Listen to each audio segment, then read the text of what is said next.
Ay, magandang gabi, magandang gabi, magandang gabi.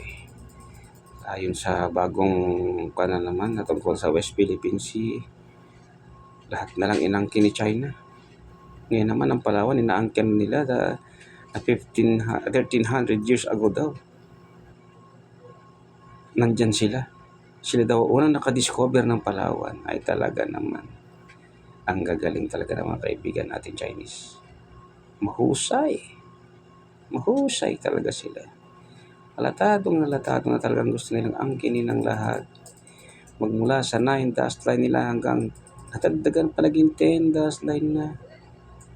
Inangkin na ang buong Asia. Sobra na sila.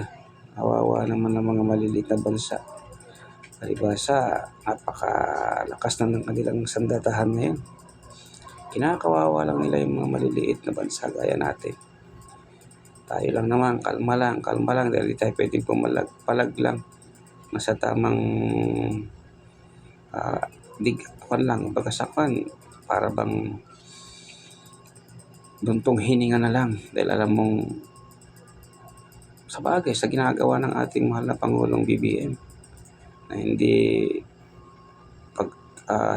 naman pumalag kundi kung bagasakwan parati lang nasa sistema na para na huwag lumaban. Protesta lang tayo. Magprotesta lang. Protesta lang sa akin para mapansin tayo ng hindi naman mapansin talaga naman alam naman ng buong mundo na tayo ang tama. Talagang si China ay gustong angkinin ng lahat talaga. Palibhasa maraming mga natural resources sa ating dagat, sa ating mga isla, sa ating EEZ. Marami tayong natural resources kaya ay grabe. Yung Palawan, alam niya, meron tayong mamiminang langis yata dyan sa kagas. Kaya sos talaga naman inangkin na bigla kasi gusto ng yung Palawan na yan. Ang resources dyan gusto ng umpisahan ng Amerika. Ngayon, inangkin niya na sa kanila na raw.